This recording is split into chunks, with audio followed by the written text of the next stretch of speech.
하나님의 말씀은 요한 1서 2장 12절에서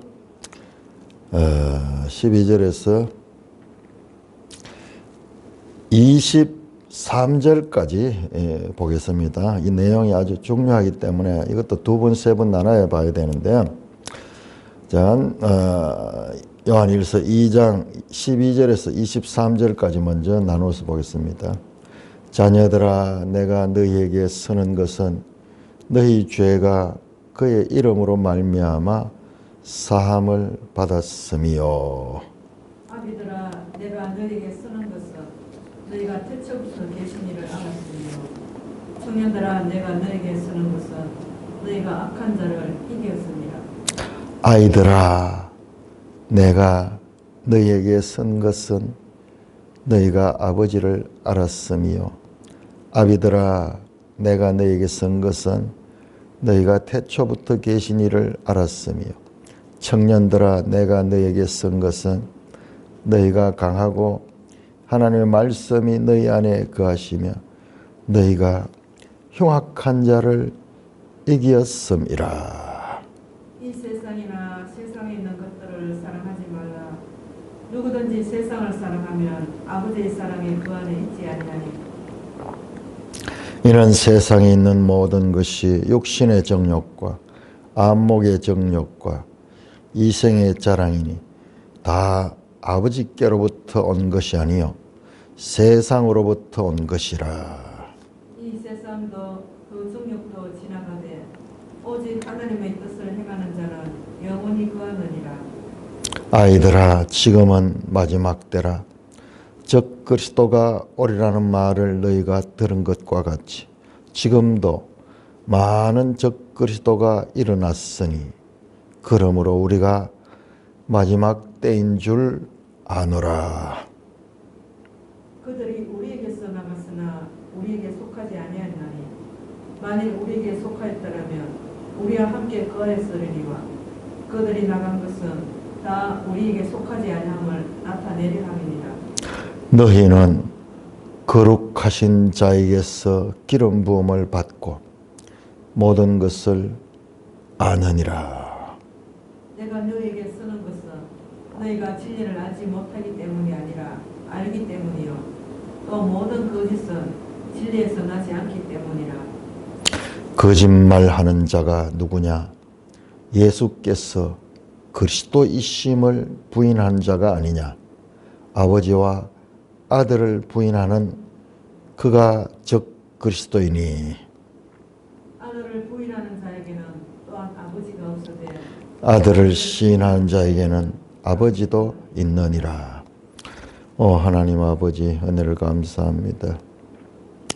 오늘 이 말씀을 통하여서 우리에게 말씀하시고자 하는 뜻을 바르게 깨닫게 하여 주옵소서.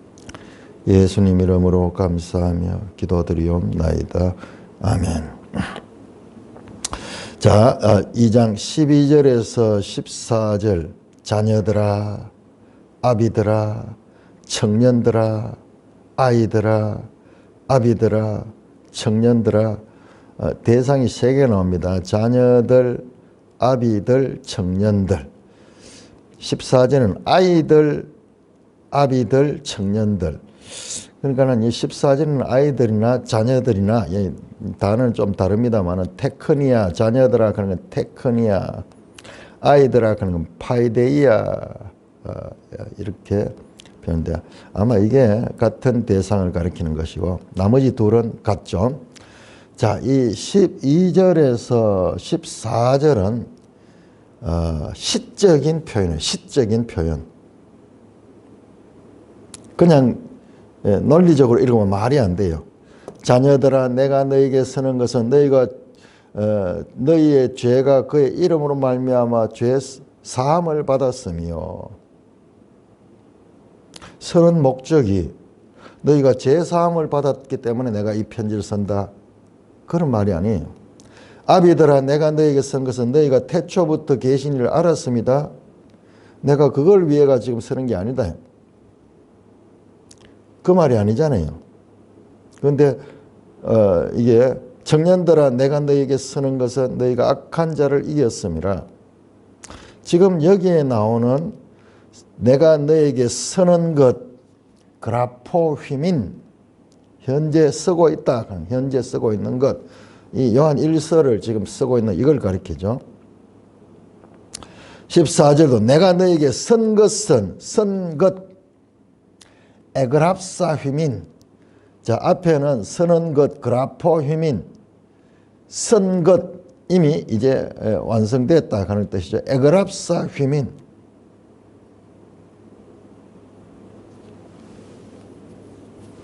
너희가 아버지를 알았으며 아비들아 내가 너희에게 쓴 것은 너희가 태초부터 계시나며 청년들아 내가 너희에게 쓴 것은 너희가 강하고 하나님 말씀이 너희 안에 거하시면 너희가 흉악한 자입니다. 내용이 같은 내용이에요. 쓰는 것이나 쓴 것이나 같은 내용인데 시적인 표현에서 내가 너에게 쓰는 것 그라포 휘민 에그랍사 휘민 이게 6번 나와요. 6번 12절에서 14절에서 쓰는 것, 쓰는 목적, 이 편지를 쓰는 이유, 이 편지를 쓰는 목적에 대해서 말하는데 거기에는 그 목적이 안 나와요. 쓰는 것은 너희 죄가 그의 이름으로 말미암아 사함을 받았음이요. 아니에요. 목적이 아니에요. 지금 쓰는 것, 쓰는 것, 쓰는 것을 쓴 것 6번 반복하면서 내가 너에게 이걸 쓰는 너희가 내가 쓰는 글을 받을 수 있는 그런 조건을 이야기하는 거지 쓰는 목적이 여기 나와 있지 않아요.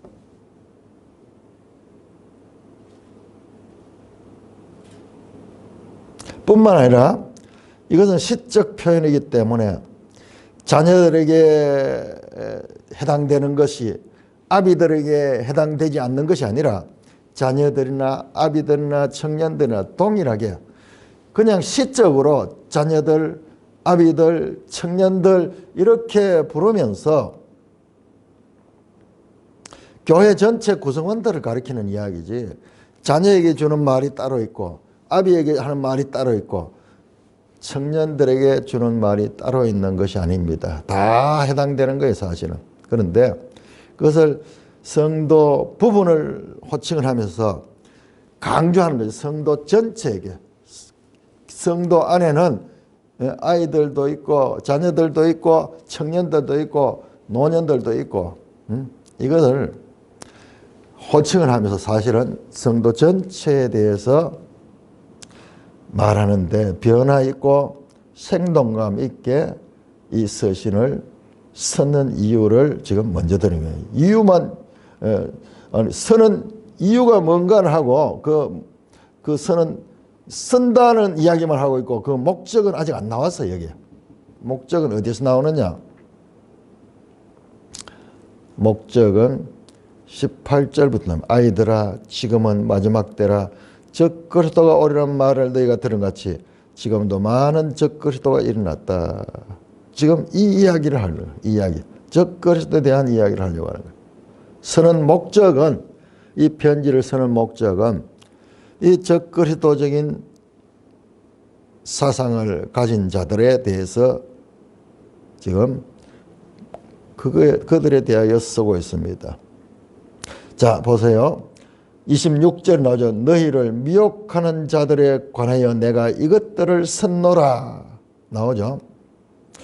21절은 내가 너에게 쓰는 것은 그러면서 나오죠.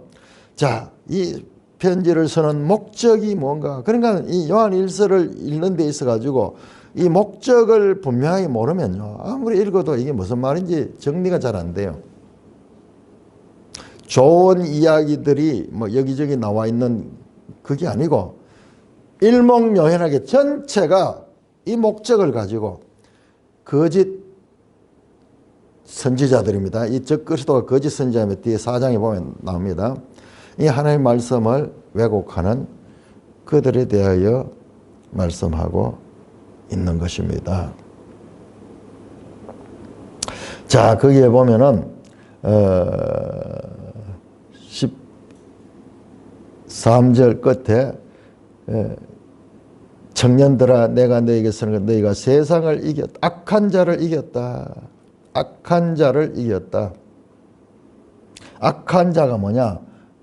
포네로스, 포네로스. 그 다음에 14절 끝에 청년들아 내가 너에게 쓴 것은 너희가 강하고 하나님 말씀이 너희 안에 거하시며 너희가 흉악한 자를 이겼다. 말씀이 너희 안에 거하시고 있기 때문에 너희가 흉악한 자를 이겼다. 이게 우리말은 왜 이렇게 번역했는지 모르겠어요. 흉악한 자 똑같아요. 같은 단어 포네로스. 악한 자, 악한 자. 포네로스. 그 악한 자가 누군가? 악한 자가 누군가? 자, 이 사도 요한이 지금 편지를 쓰는 이 대상, 수신자들이 누구일까? 지금 안 나와 있어요. 그런데 전하는 초대교회의 그 자료들에 의하면 사도 요한은 에베소에서 말년에 사역을 했습니다. 에베소 교회. 에베소 지역에. 그래서 나중에 밤모섬으로 유배를 당할 때도 에베소하고 가까워요. 밤모섬이. 에베소에서 예수님께서 십자가에서 부탁했죠. 바울의 사도 요한에게 네 어머니, 내 어머니를 부탁한다. 내 어머니가 바로 너의 어머니다. 그러면서 그 어머니를 부탁하는 장면이 나오죠. 그래서 사도 요한은 그 어머니 마리아를 모시고 에베소에서 말년을 지냈다 하는 전해지는 이야기입니다. 그리고 부분적인 자료도 나와 있고 지금 현재 에베소에 가면은 그런 자료가 남아 있습니다. 그 집도 있고 그 다음에 그 마리아가 거기 살았다는 그런 전설을 전해주는 그런 이야기도 있습니다. 자, 그렇다면은 에베소 교회가 어떤 교회인가? 자, 이 에베소 교회는 사도 바울이 3년 동안 두란노 소원에서 가르쳤던 교회예요. 가르쳤던 교회예요. 자, 사도행전 20장 우리 한번 볼까요?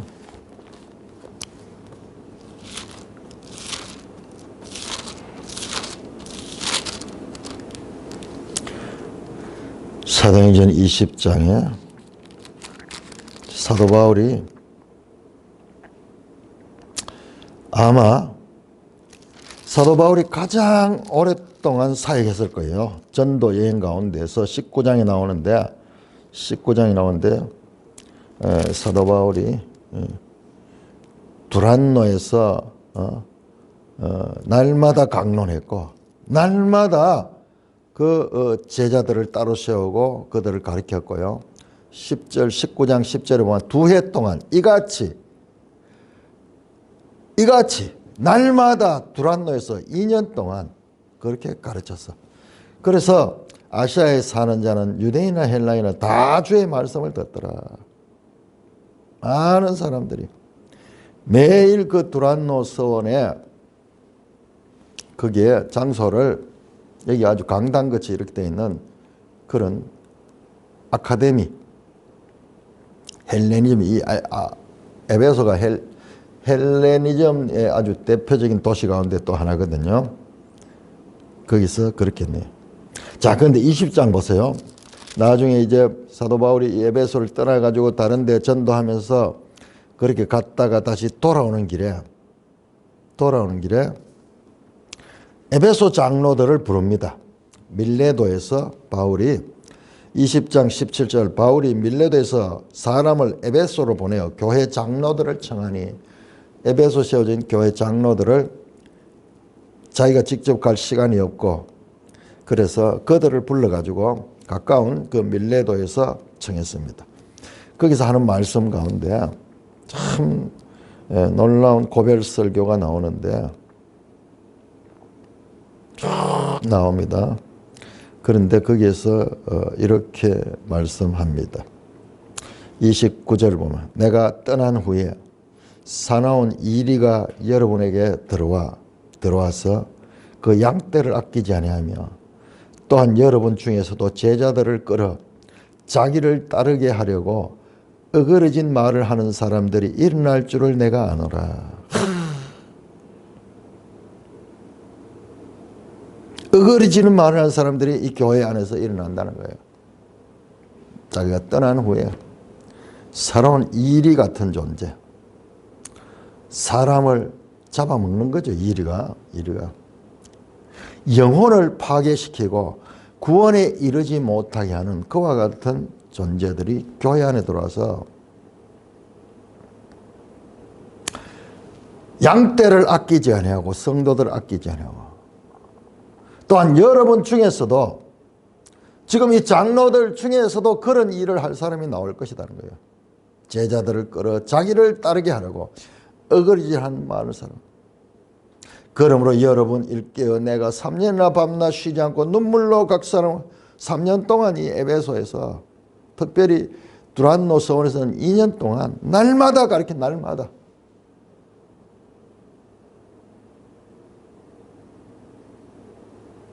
그런데 사도 바울이 이걸 알고 있는 거예요. 그러니까는 자 우리는 이걸 알아야 되는 게 결론적으로 뭐 야 교회에 왜 이래 이단이 많고 뭐 교회는 교파가 그렇게 많고 그건 모르는 이야기예요. 그건 원래 그렇게 되도록 돼 있어요. 원래 바울이 가리킨 교회도 그런 일이 일어나고 뿐만 아니라 사도 요한은 바울은 이때가 50년대 60년대예요.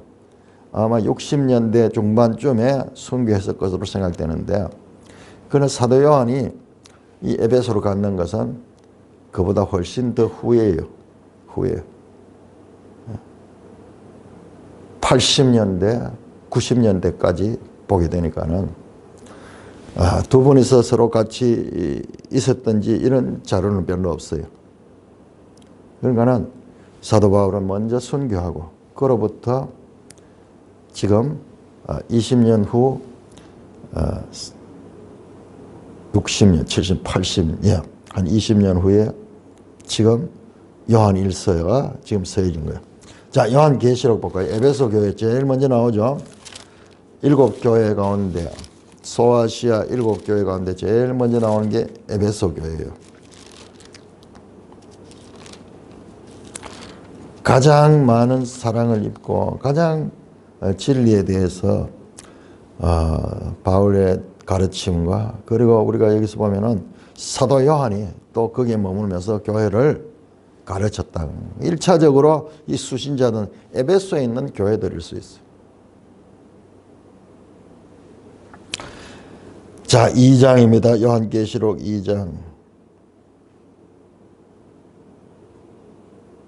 내가 네 행위와 수고와 네 인내를 또 악한 자들을 용납하지 않은 것과 자칭 사도를 하되 아닌 자들을 시험하여 그의 거짓된 것을 네가 드러낸 것과 네가 참고 내 이름을 위하여 견디고 게으르지 않은 것을 안다.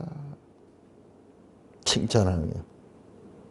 에베소 교회가 악한 자를 용납하지 않고 자칭 사도다 하되 아닌 자들을 시험해가지고 그 거짓된 것을 드러냈다.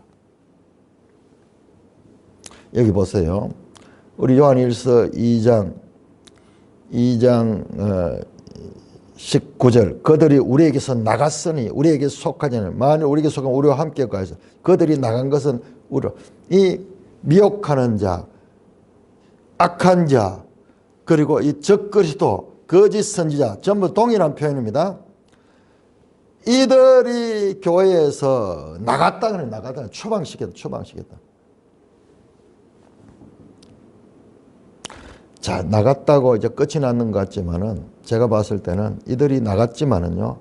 이 교회에서는 나갔지만은 그들은 끝나지 않았어요. 그들은 나가서 다시 그들의 세력을 형성하고 계속 그들 나름대로 세력을 키워가면서 계속 교회들에게 다니면서 자기들의 사상이 정통 사상이다 이런 식으로 가르쳤던 것 같아요.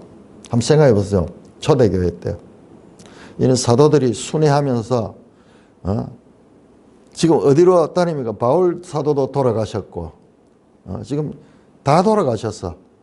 지금 사도 요한 사도만 지금 남아 있는데요.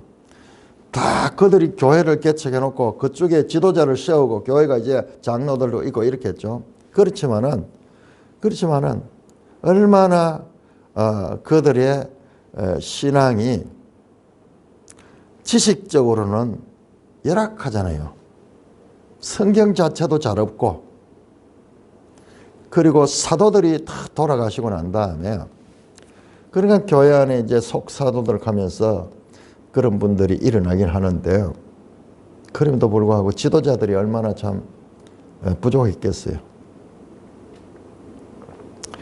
그러니까 이런 이 거짓 교사들, 이 디다케 하는 이 자료에도 보면 초대교회 이 자료가 나오는데 디다케도 보면은 이 거짓 교사들이 나와요. 이들이 다니면서 한 곳에서 이렇게 목회하는 것이 아니라 여기저기 다니면서 아마 교회마다 이렇게 목회자를 세우고 이러지 못했을 수도 있어요. 우리도 그 시골 교회 가면 과거에 뭐 영숙을 하면서 그런 사람들이 지도하고, 그런 사람들 어떻게 합니까? 주일날 하면은 여기 가고 그 다음에 또 옮겨가지고 또 딴 데 가고 이러니까 돌아다니면서 순회하면서 여러 교회를 목회를 하는 그런 경우도 있었어요. 우리 그런 생각을 오늘날 기준으로 이렇게 생각해서 안 돼요. 그러니까 이 사람들의 영향력이 얼마나 강했을까. 자, 오늘 이 사람들이 누군가에 대해서 우리가 직접 생각을 해보겠습니다. 자, 이 사람을 갖다가 영지주의자 그러면 영지주의. 자, 내가 이 영지주의를 지금 계속 이야기를 합니다. 이것은요, 얼마나 중요한지 앞으로 신약 성경뿐만 아니라 교회 시대 전체와 영향이 돼요. 교회 시대 전체와. 그래서 제가 다니엘 11장을 하고부터 전도서 하면서 계속 이 헬레니즘을 지금 말하고 있는 거예요. 이 영지주의 뿌리는 플라톤이에요. 우리 그 차트 교회에서 나옵니다. 이 플라톤은 이데아, 그리고 이 현실 세계, 현상계. 자, 이 현상계는 저급한 것이고, 여기는 인간이 추구해야 될 고상한 것이다. 이렇게 이원론으로 세상을 나눴습니다. 자, 우리 매일성의 해설을 봅시다. 15에서 17절. 영지주의적 이단은 육신의 행동과 관계없이 정신과 지식으로만 하나님과 연합할 수 있다고 가르쳤고, 도덕적 일탈을 물질 세계를 경멸하는 의지의 표현으로 여겼습니다. 자, 18절에서 27절 해서 성경은 마지막 때 적그리스도가 나타날 거라고 말하는데, 요한은 그 적그리스도가 이미 나타났다고 말합니다. 이미 나타났다. 자, 마지막 때라 나오죠. 18절에 지금은 마지막 때라. 자, 우리는 종말을 이야기할 적에 마지막 때 그러면은 예수님이 재림할 때를 마지막 때를 하는데 사도 요한은 그렇게 이야기합니다. 마지막 때가 언제냐? 지금이다, 지금. 뭐냐, 그러면은. 그러면 이 말이 잘못된 게 아니냐. 지금이라면은 이게 1세기인데, AD 1세기인데 지금이 마지막 때라고 분명히 말하고 있잖아요. 그 우리는 마지막 때 가면은, 야, 종말 때 예수님의 재림 때를 가리키는데, 이 말은 지금 요한이 지금 틀렸잖아요. 요한이 지금 잘못 알고 있잖아요. 요한이 착각하고 있잖아요. 자신이 마지막 때를 살고 있다. 그런데 마지막 때는 그냥 그로부터 지금 2000년이 지난 후에도 지금 우리가 아직 살아있는데 마지막 때가 아니죠. 자, 그런데 여기서 마지막 때를 잘 알아야 됩니다. 자, 히브리서 1장 봅니다. 히브리서 1장. 성경에서 마지막 때가 가지는 의미가 뭔가를 이걸 잘 모르니까는 전부 마지막 때라 그러면은 예수님이 재림의 때를 가는. 자, 히브리서 1장 1절 옛적의 선지자부터 여러 부분과 여러 모양을 우리 조상들에게 말씀하신 하나님이 이 모든 날 마지막에는 아들을 통하여 우리에게 말씀하셨다. 아들을 통하여 말씀하셨다. 예수님의 초림 때, 예수님의 초림 때가 마지막 때예요. 그러니 마지막 때는 뭐냐 그러면은 예수님의 초림에서 재림 때까지의 이 전 기간이 종말기라고 해요. 종말기. 이게 이해 안 되면은 해석 안 돼요. 마지막 때 전부 미래 예수님의 재림의 때는 뭐야? 그러니까 이걸 분명하게 알아야 돼요. 그래서 성경은 이 예수님의 초림과 재림을 가지고 이게 이제 이때를 새 언약 시대라 그러고 이 전체가 종말기. 그래서 시작된 종말. 이 무슨 말이냐? 이 종말은 이 기간이야. 긴 기간인데 예수님의 초림부터 재림 때가 아니에요.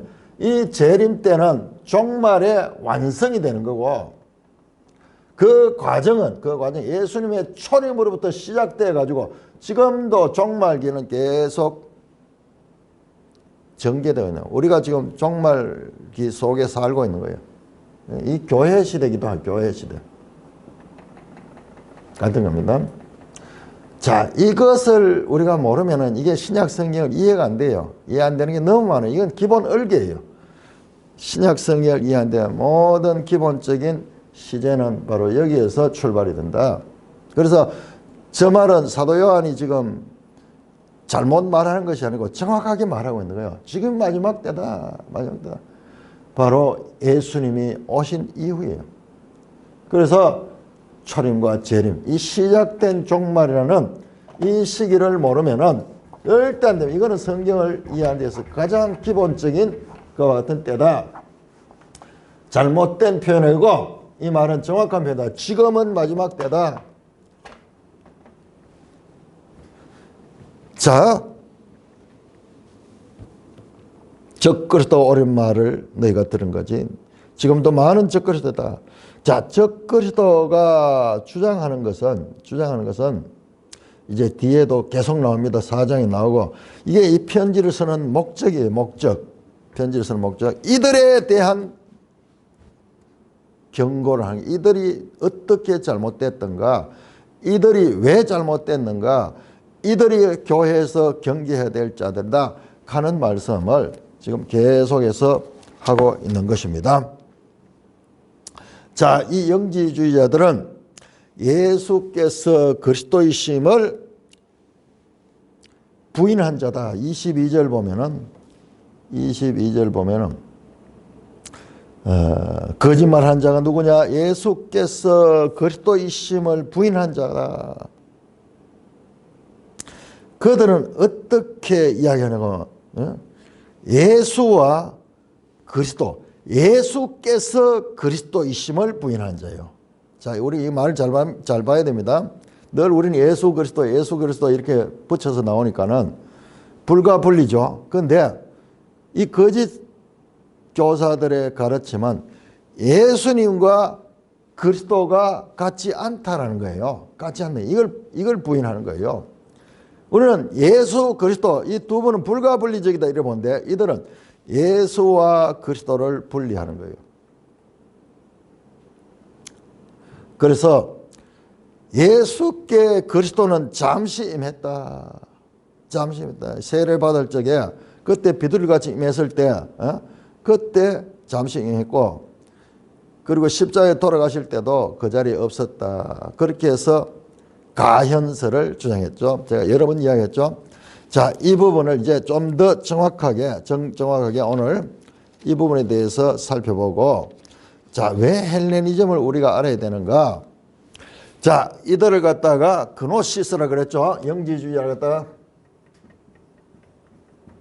계속 반복하는데 이게 얼마나 우리는 이 생각할 적에 그냥 영지주의 가는 요 한 단체가 일시적으로 어떻게 했는 것 같지만 그게 아니에요. 오늘날까지 다 연결돼요. 이 결과적으로는 헬레니즘 사상, 헬레니즘.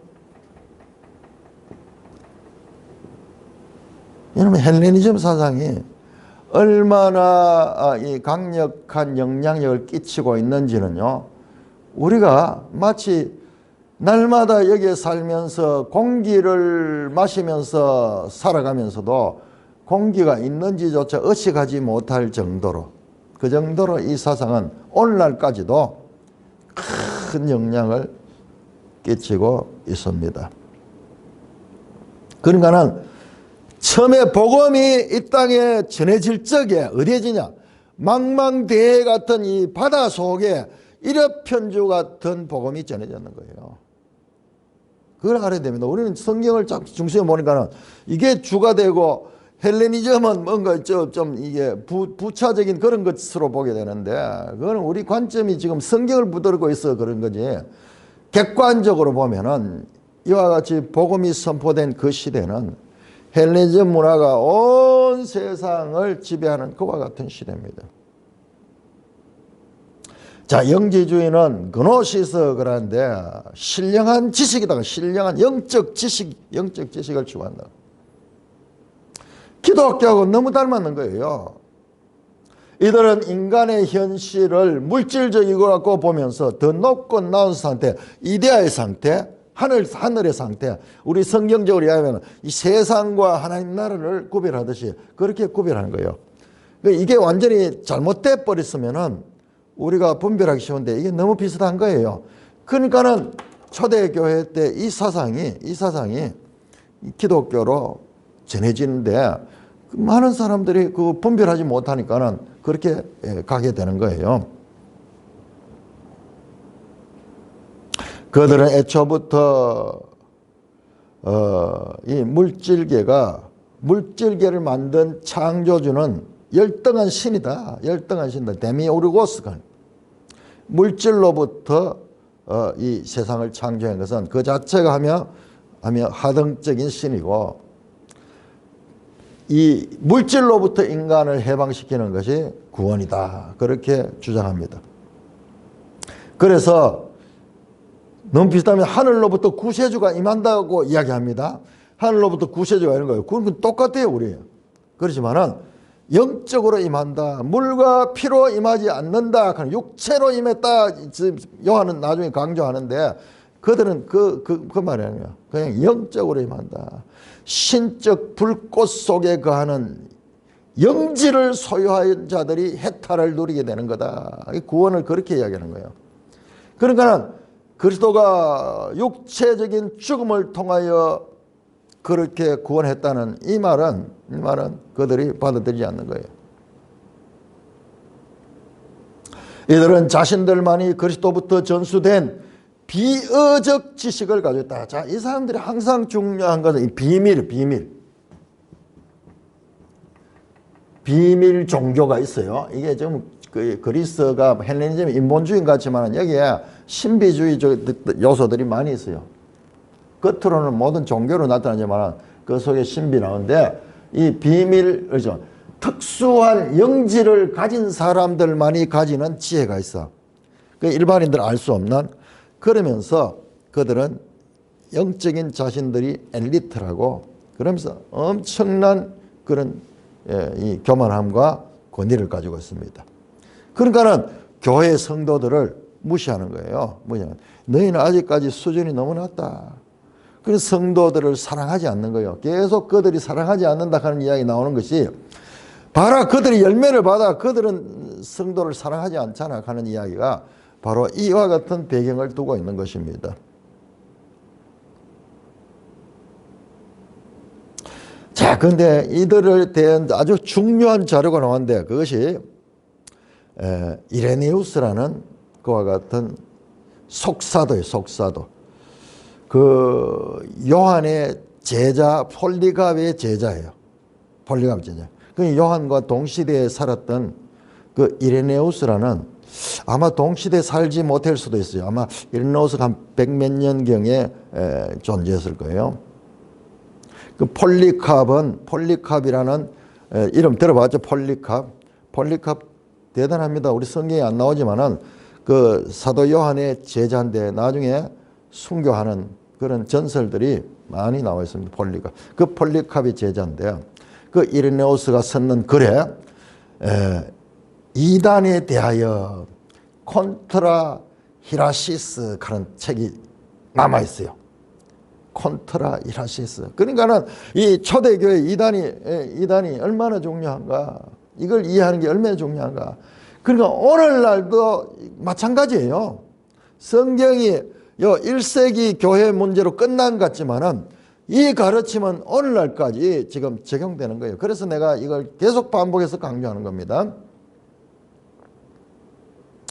이레네우스는 자신의 그 이단에 대하여라는 책에 대해서 사도 요한이 케린투스가 퍼뜨린 오류를 제거하려고 참된 신앙을 전파했다고 말한다.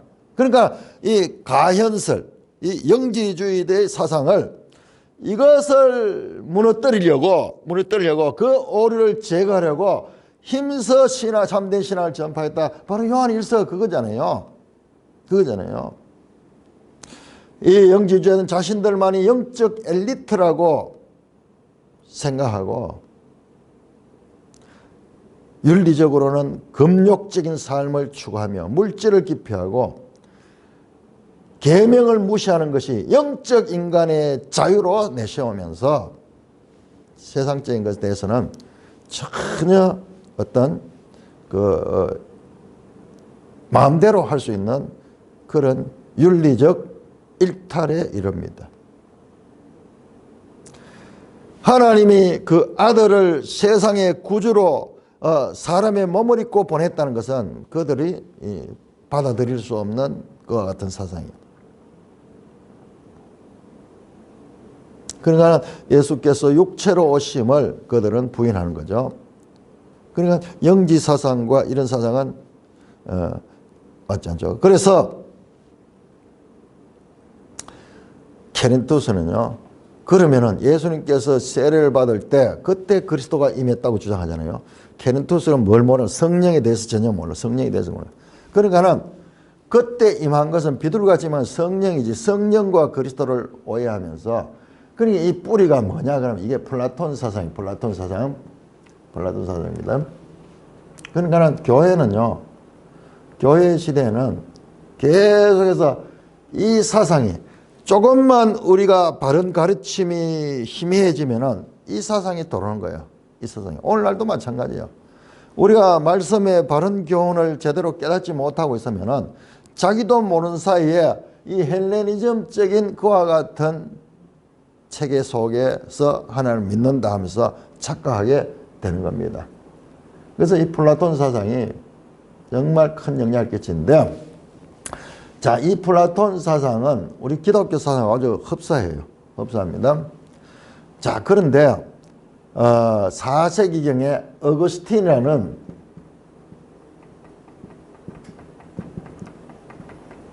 아우구스티누스라는 인물이 등장합니다. 자, 이 인물이 아주 중요합니다. 교회 역사에서 아주 중요한 것이, 왜냐 그러면 지금도 교회 가운데서, 우리 개신교회 가운데서 특별히 성경 말씀을 존중하며 성경 말씀대로 예수를 믿는다는 사람들 가운데서 이 어거스틴을, 이것은 혼합주의고 이것은 기독교의 적이다, 그렇게 주장하는 사람들이 많이 있습니다. 세대주의, 지금 우리 정동수 목사 같은 저는 쪽에는 어거스틴을 모든 잘못의 뿌리라고 그렇게 주장하는 사람입니다.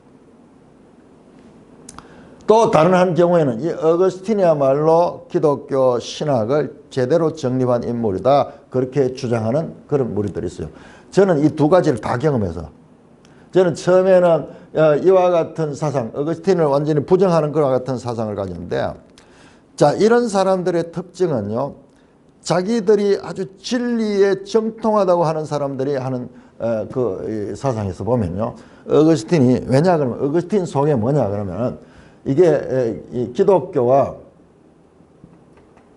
헬라 철학이 들어요. 헬라 철학이 들어옵니다, 여기에. 그러니까 혼합이잖아요. 순수해야 되지. 이 기독교의 헬라 철학이 들어요. 자, 제가 어제 그 이야기 했죠. 바리새인이 누구냐? 그러면 바리새인은 그들 나름대로의 분리합니다. 배타적이고 분리적입니다. 그래서 순수성을 가졌다고 이야기를 하지만은 우리는 성경을 통해서 이 분리만 한다고 진리를 고수하고 있다고 보는 것은 성경 자체가 거부하는 사상이에요. 바리새인이에요, 바리새인. 자, 그렇다면은 아니 마음껏 혼합해가지고 그렇게 되면 되는가? 그거 아니에요. 바리새인들이 출발은 아주 옳았습니다. 그럼에도 불구하고 그들이 세운 전통과 배타적인 그와 같은 속에 있으면서 점점 자기들만이 진리라 하는 그런 생각을 가지게 되는 거예요. 그러면 하나님은 계속 지금 역사하고 계셔. 근데 이제 그런 것까지도 다 막아버린 거죠. 다 막아버려. 목욕물을 버린다고 하다가 지금 현재 강력하게 역사하고 계시하고 계신 그 하나님 말씀까지 같이 버리는 그런 꼴이 되는 거예요. 그러니까 우리는 이 분리하는 것이 좀 이게 이 초보적인 신학에서만 이 분리만이 정말 진리의 길인 것 같지만은 그렇지 않아요. 그렇지 않아요. 교회 역사를 보면요. 이와 같은 분리하면서 끝까지 진리를 추구한다고 이랬던 사람들 가운데서 잘못되는 경우가 많이 있어요. 두 가지 면이 다 있으면 혼합주의도 잘못이지만은 철저한 분리주의를 가는 자들도 잘못되는 경우가 이 두 맥이 이단의 맥이에요. 자, 그렇다면은 외형적으로 볼 때 분명히 혼합이거든요. 그런데 어거스틴을 자세히 읽어보면은 기독교와 헬레니즘이 이렇게 되지만 이게 순서가요. 이게 헬레니즘은 여기 들어가 있어요. 여기. 헬라 철학적인 그와 같은 가르침을 그는 한계를 하는 거야. 한계를. 그래서 유명한 그런 이 철학자들의 책을 통해서 그는 하나님께로 나아가는 길을 얻는 거예요. 무슨 말이냐 그러면은 그는요. 이 헬라 철학의 특히 플라톤 철학 같은 것은 위대하잖아요. 대단하잖아요. 뭔가 신존재에 대한 인정을 하게 되고 그 하나님 나라가 그 표현은 하나님 나라 아니면 하나님 나라에 대한 아주 비슷하거든요. 그러면서 어거스틴이 아는 것은 이것은 기독교 사상에 비하면 이 초등학문이다.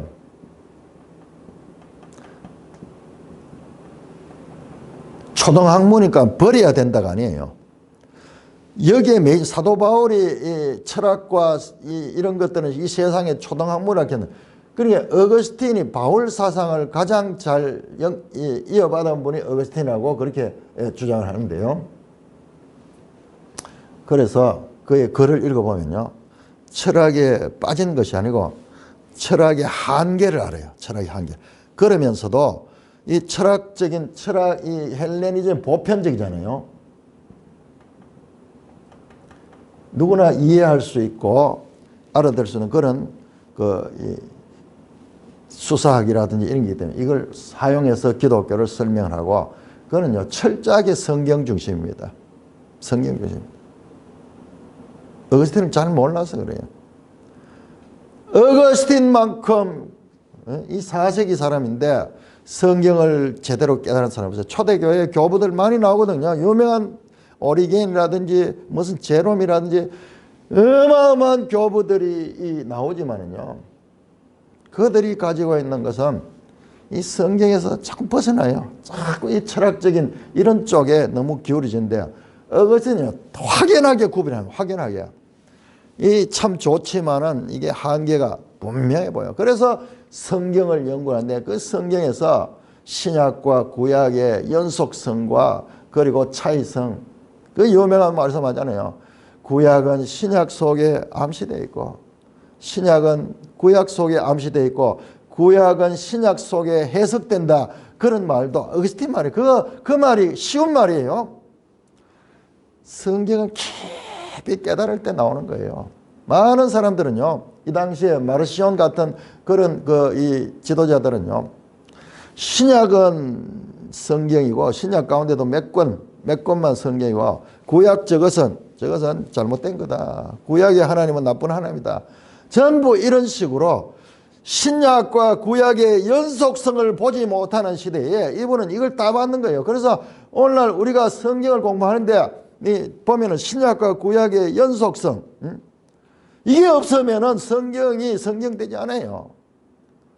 이걸 따로 봐버리고 그렇게 보니까는 한계가 있는 거죠. 그런 사람들은 철학적으로 가는 거예요. 어거스틴은 이것을 철저하게 구별했습니다. 제가 지난번에 잠깐 이야기했지만 도나투스주의자들이 있어. 도나투스 참 훌륭한 분들입니다. 자, 이 교회사를 봐야 돼요. 우리는 단편적으로 보면 이야 바리새인들이 이 배교하고 이런 시대에 저들이 순수하게 분리하면서 신앙을 가졌다. 자, 그건 좋습니다. 그러나 그들이 그 이후에 어떻게 되는가? 그걸 봐야 돼요. 역사 속에서 인간은 변합니다. 인간은 늘 변합니다. 그래서 보수와 진보, 이 역사적인 이와 변정법적인 이런 전개 가운데 있어서 늘 내가 가진 것이 옳다고 그렇게 할 수 없어요. 우리 당대에서도 변합니다. 내 개인에도 사상이 변하고. 저들은 배타적이고 보수적이고 분리되는 그 자체가 목적이 되어버려, 잘못되면. 그 가운데도 하나님 역사예요. 자, 잘못된 사람들, 무리들 가운데, 그 혼합된 무리들 가운데 있다고 해가지고 거기에 계속 혼합이 있느냐? 그 가운데도 하나님이 역사하시고 그 가운데도 바른 말씀을 깨닫고 그 가운데도 진리를 가진 자가 일어날 수 있는 거예요. 하나님의 역사하심에 대한 인간적인 그와 같은 제한이 되는 거예요. 우리가 저게 인본주의가 되는 거예요. 인본주의. 하나님이 살아계시면은 내가 믿을 때도 하나님의 특별한 계시와 역사하심을 통해서 내가 믿은 거지. 지금도 하나님께서 다른 무리들 가운데 또 그런 일이 일어날 수 있다는 것을 인정하지 못하면 너무 분리하고 너무 순수를 추구하다 보니까는 그렇게 되는 거예요. 하나님은 바울 같은 사람도 바리새인 가운데서도 하나님 만나셔서 깨우쳐가지고 기독교의 지도자도 그렇게 서시는 분이 하나님이에요. 이게 자칫하면 하나님을 잘 믿는 것 같지만은 하나님을 내 생각 속에 가다 버린 거예요. 그게 로마서 10장 2절의 유대인들의 일이에요. 그들은 하나님을 믿는다 하면서 자기의 의로서 하나님의 의를 심히 대적했다. 그렇게 나오는 거예요. 그렇게 되는 거예요. 하나님의 구원 역사는 역사적인 전개를 통하여 하나님께서 주권적으로 역사하시고 있는데, 자, 이 도나투스주의도 대표적인 그런 분들인데 이 박해 시대 때 순수함을 지켰던 그 무리들이에요. 그런데 이제 콘스탄틴 이후로 어거스틴은 콘스탄틴 이후 사람이거든요. 이제 이 해방의 시대가 왔어요. 그때 이들은요, 도나투스주의자들은 철저하게 그들을 격리했습니다. 그들과 저것들은 혼합주의야. 우리만이 순수해. 우리는 박해를 받았고 박해를 이겨냈고 이러면서 그랬습니다. 그런데 이 도나투스주의도 나중에는요, 자, 이 처음에 이 사람들이 대단했습니다. 그러나 나중에 시간이 지나면요, 시간이 지나면서 계속 그 후대들도 정말 그 처음에 이걸 만든 사람들은 바리새인들 마찬가지예요. 이 사람들은 그런 환경에서 이게 나올 수밖에 없는 필연적인 것과 같은 상황에서 이런 것들이 나왔어요. 도나투스도 끝까지 순교까지 하면서 믿음을 지켰어요. 그런데 그 이후 세대들은요, 그 과정이 없어요. 해방의 때도 이걸 붙들고 있는 거예요. 이걸 붙들고 있는 거예요. 그러면서 우리만이 진리다. 우리 이 조상 도나투스의 이 사상을 맥을 흐르는 여기만이 진리가 있다. 그러면서 세상과 분리되고 그러면서 이제 그렇게 되는 것이 있습니다. 자, 하나님의 역사는 생물학적이에요. 살아있는 생물은 역사, 하나님의 역사하시면, 그러니까 우리가 좀 두려워하고 막 이래가지고 그렇게 경계만 하고 그건 아니에요. 믿음은요, 담대하게 몸을 던지며 나가는 거예요. 그 가운데 하나님 함께 하시고 하나님 역사하시고 우리가 생각하지 못했던 일들도 하나님께서 하시는 분이에요. 자, 문제는 자, 이렇게 해서 어거스틴이라는 인물이 등장합니다. 그런데 이제 이걸 반대하는 사람들 입장에서는 어거스틴을 혼합주의다 그렇게 이야기하고 그렇게 하는데, 이 어거스틴은요 나중에 칼빈으로 연결해요. 칼빈이 그러니까는 이게 하나님의 주권 사상, 여기서 다 나와요. 은혜 강조. 우리가 지금 최근에 이걸 느끼잖아요. 야, 어떻게 이 망망대해 같은 헬레니즘 물결 속에서 기독교가 살아남아 있을 뿐만 아니라 나중에 그 역사를 뒤집어 버리는가? 이거예요. 하나님 주권이에요. 하나님의 은혜예요. 이걸 이때 하면 4세기에 발견해요. 4세기에. 성경을 통해서. 그러니까 저분은 성경을 제대로 아는 거예요. 성경을. 다른 사람들은 보면요, 철학자지고 또 어떤 사람들은 막 수도원 운동하면서 막 저가 교회가 타락됐다 그러면서 돌을 닦고 금욕하고, 그것도 헬라 철학이에요. 헬라 철학에 나오는 그 금욕주의예요. 알고 보면은요, 교회 안에 계속 헬라 사상이 지금 들어와가지고 그 자리를 잡고 있으면 자기들은 다 하나님 믿는다 하고 이렇게 앉아 있는 거예요. 이제 중세 기독교가 되면서 세상이 역사가 바뀌었죠. 이제 믿는다고 뭐 박해당하는 시기도 아니고 이런데, 자, 여기서 우리가 또 봐야 되는 것은요, 자, 우리가 처음에 헬레니즘의 두 뿌리가 이 플라톤과 더불어서 아리스토텔레스라고 해서 아리스토.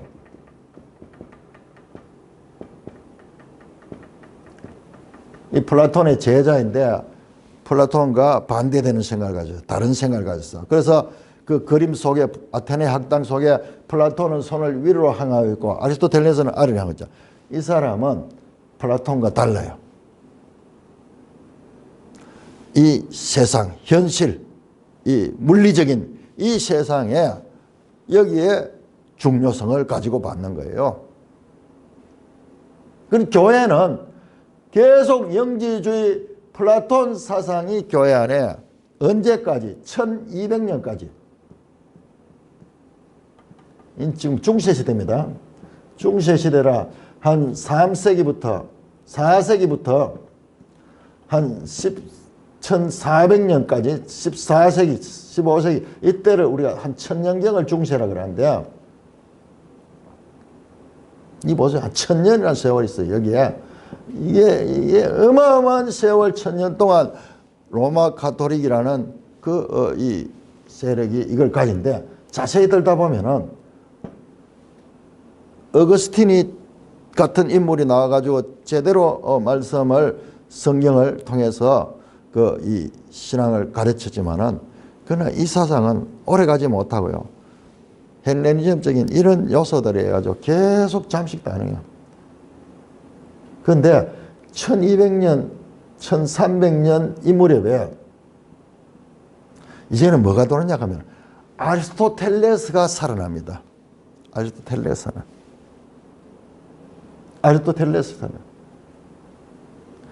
그래서 아리스토텔레스 철학을 연구하고 그걸 가지고 하나님을 유추하는, 성경이 아니에요. 이걸 알아야 돼요. 이 하나님 말씀이 아니고 아리스토텔레스의 철학을 가지고 마치 플라톤이 막 나름대로 그 사상을 이해하듯이 아리스토텔레스의 철학이 주가 되는 그와 같은 사상이 교회의 대세로 자리잡는데, 그 일을 한 사람이 누구냐 그러면은 그 일을 한 사람이 바로 도미니카 수도사였던 토마스 아퀴나스예요.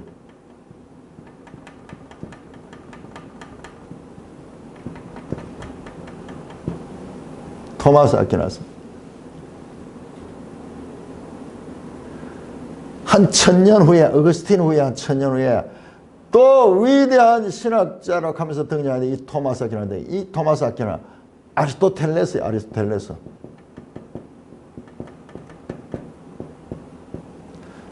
뭐예요? 그래서 토마스 아퀴나스가 나와서 신학 대전의 책을 쓰고 모든 가톨릭 신학은 여기 집대성 돼요. 집대성.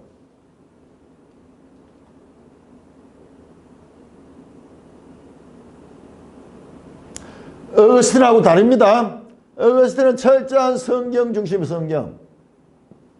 어거스틴은 철학을요 해 아래 것들로 인정을 하고 수사학이란지 그가 뭐 공부했던 이런 것을 이용해서 하나님 말씀을 바르게 깨닫는데 사용했다 그러면은, 그리고 이 한계를 학습상 알았어요. 그런데 이 사람은 이 아리스토텔레스라는 인물이 어떤 인물이냐 하면 어마어마한 인물이에요. 제가 이 짧은 시간에 뭐 제가 이해도 다 못하고, 그리고 그야말로 인류 역사상 가장 위대한 천재예요. 이 플라톤과 아리스토텔레스는. 그래서 철학자들이, 현대 철학자들이 서양 역사를 돌아보면서요, 서양의 철학 사상의 뿌리는 플라톤이다. 플라톤. 나머지는 다 플라톤의 각주라 그래. 그러면서도요, 아리스토텔레스를 또 이 주장하는 사람들이요, 인류 역사 최고의 천재가 아리스토텔레스. 제대로 아는 사람이에요. 제대로 아는 사람이었어요. 그런데 이때 아리스토텔레스의 철학이 나타나면서, 자 보세요. 플라톤은 위를 향했죠. 그 다음에 아리스토텔레스 아래를 향하면서 교회 역사 가운데 이와 같이 이 긴 세월 동안 어거스틴 사상보다도 이 아리스토텔레스 사상이, 플라톤 사상이 처음에 돌아가지고 기독교와 뭐 자연스럽게 있으면서 막 이렇게 뭐 지금 영지주의 같은 그런 것도 나오고 이랬지만은, 나중에는 토마스 아퀴나스 나오면서 가톨릭 신학 뭐예요? 한번 보세요. 전부 헬레니즘이잖아요. 헬레니즘이라는 이 사상 속에서 교회가 계속 공격을 당하는 거예요. 공격을 당하는 거예요. 제가 이 짧은 시간에 이 1500년 동안의 교회사를 지금 이야기를 했는 거예요. 플라톤과 아리스토텔레스가 중세시대, 먼저는 플라톤 사상이 대세를 이루었고, 나중에는 아리스토텔레스 사상이 대세를 이루면서 헬레니즘 사상이 소위 언제부터? 이 중세부터. 자, 1에서 3세기 이때까지는 그렇지 않습니다. 이때까지는 그래도 덜한데, 이때는 이 중세시대가 이렇게 되는 거예요. 그 종교개혁이 언제나 1500년대에 일어나잖아요. 이때 주제가 뭐냐면 다시 성경으로 돌아요. 성경으로 돌아오자. 칼빈이 어거스틴과 일치되는 것은 바로 성경으로 일치됐기 때문에 그런 거예요. 여러분, 성경을 제대로 보면요, 하나님의 은혜가 최고의 중심 사상입니다. 자, 저기까지 이야기했는데요, 오늘 현대도 마찬가지예요. 이와 같이 하나님의 말씀이 이렇게 살아있던 1세기에 이 사도들이 계실 때 있던 그 말씀들이 계속 가면서 어두워지는 가운데 하나님께서 특별한 인물들을 통해 가지고 말씀을 바르게 깨달아 가지고 말씀에 빛을 들지만은, 또 철학, 헬라 철학적인 이와 같은 것들이 말씀을 무시해버려. 나중에 토마스 아퀴나스는요, 한번 생각해 보세요. 아리스토텔레스의 방법론까지 신을 존재를 증명하고 이렇게 해요. 아니, 성경의 말씀으로 선포된 거지. 이거를 그 아리스토텔레스의 그런 이 사상을 가지고 신을 증명하고 이러면 계시가 오히려 인간 철학 사상 속에 묻혀버린 거예요. 종교학자 나오죠. 오늘날도 보세요. 오늘날도 저들이요, 그야말로 깜깜한 시대에 하나님의 말씀을 붙들고 나오세요. 지금도 마찬가지. 교회들이 이렇게 많이 있지만은 그들이 속에 바른 하나님의 말씀에 대한 깨달음보다도 거기에 우선순위를 두는 것이 아니라 자기들도 모르게 이 세상에 퍼져 있는 이와 같은 신학 사상들 가운데 많은 신학 사상들이 헬레니즘적인 그런 방법론과 그런 틀을 가지고 있어요. 그런 틀을 가지고. 그래서 들어보면요, 다 성경을 인용하고 그러면서도 그들이 강조하는 것은 헬레니즘적인 저런 요소를 강조하고 있다. 일단 우리가 이걸 알아야 됩니다. 왜 지금 사도 요한이 영지주의에 대한 이 가르침을 이렇게 중요하게 다루고 있는가? 그것이 바로 이와 같은 헬레니즘적인 철학의 그 영향을 우리가 분별할 수 있도록 그래서 사도 바울이 그 이야기는 고린도전서 1장에 하나님의 지혜와 세상의 지혜, 헬라 철학을 세상의 지혜라고 이야기를 하고 하나님의 지혜를 완전히 구별합니다. 그런데 어거스틴이 받는 게 바로 그거예요. 그거 똑같아요. 세상의 지혜는 하나님의 지혜 앞에 아무것도 아니다. 이것은 정말로 미련하다. 자기들이 볼 때는 반대로 보는 거야. 야, 정말 이 하나님의 지혜가 미련하다고 보는 인간이. 그렇지만 이건 아무것도 아니다. 이것은 아무것도 아니고 이 하나님의 지혜는 오직 성령으로만 우리가 깨닫게 되는 것이다. 그렇게 말씀하고 있는 거예요. 자, 비록 우리가 이 요한 1서 지금 1세기에 교회 안에 영지주의라는 사상이 돌았는 것이 있지만은, 그리고 지금 이 교회에서는 영지주의자들이 쫓겨났는 걸로 나와 있지만요, 그들은 끝나지 않았어요. 그들은 계속해서 이어가면서 오늘날도 이들은 살아있습니다. 이 사상, 이 맥락을 흐르면 살아있어요. 반대로 오늘날도 사도 요한의 그 말씀에 맥을 잇는 자들도 있습니다. 이게 언제든지 그렇게 되도록 했어요. 언제든지 이들이 세력이 큽니다. 진리로 가는 길, 하나님께로 나아가는 길은 길이 좁고 협착하여 찾는 이가 적고, 그리고 멸망으로 가는 길은 길이 넓고 평탄해서 찾는 이가 많다. 예수님의 말씀이죠.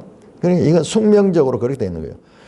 바로 진리를 가는 자들은요, 이와 같은 거짓 교사들, 잘못된 신학들, 이런 것들이 있기 때문에, 이것 때문에도 더 우리가 진리 속에 가게 되는 그와 같은, 오늘날도 이단들이 있기 때문에 정말 진리를 우리가 더 분명히 해야 되고 더 바르게 깨달아야 될 필요를 가지게 되는 것입니다.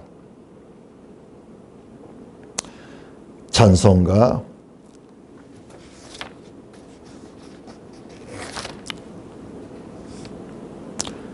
374장입니다. 그 찬송이 나오네요.